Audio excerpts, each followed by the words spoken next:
En ces temps de crise, c'est peut-être une piste à suivre. Il y a 10 ans, l'Argentine faisait faillite, émeutes, rigueur et FMI. Le pays finit par oser une autre politique, rebondir et renouer avec une croissance flamboyante. Frédéric Maillard, Mathieu Benito. Dario a connu le visage de la banqueroute d'un État, le sien, l'Argentine. C'était il y a exactement 10 ans. Il était alors étudiant à Buenos Aires. La crise, il l'a ensuite retrouvée en Europe depuis son arrivée ici en 2008. Mais pour cet Argentin de Paris, aucun pays européen n'a encore connu ce que son pays a traversé en 2001. Il y a vraiment des gens qui ont tout perdu, qui ont dû vraiment quitter les pays pour reconstruire leur vie ailleurs, à l'étranger. Et c'était vraiment un moment de désespoir où on ne savait pas où les pays allaient finir. 2001, l'Argentine est au bord du gouffre. Les rues de Buenos Aires à feu et à sang. L'État est en faillite, sa dette publique a explosé.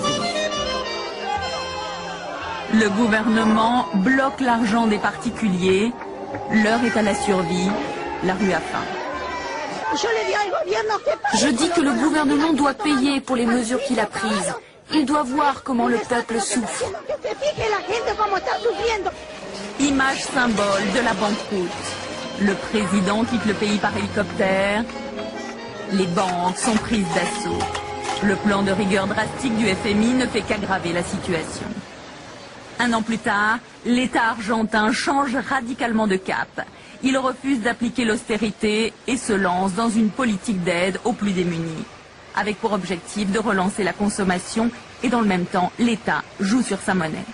Le gouvernement a dévalué, a suspendu la parité et a dévalué le dollar, désormais valait 3 pesos. Donc ça a rétabli des marges de manœuvre pour les producteurs argentins et le gouvernement a renoncé à recourir au FMI, a suspendu le remboursement de la dette et il s'est trouvé qu'il a bénéficié à ce moment-là d'une conjoncture internationale très favorable. Miracle, l'Argentine affiche 3 ans après une croissance à la chinoise, osant des mesures protectionnistes, imposant aux banques de renégocier les dettes à la baisse. Le couple présidentiel surfe sur ce contexte international favorable. Le pays exporte son soja à prix d'or. 10 ans après la faillite, le prix Nobel américain d'économie Paul Krugman plébiscite la politique économique de l'Argentine. Elle serait un modèle de sortie de crise à suivre.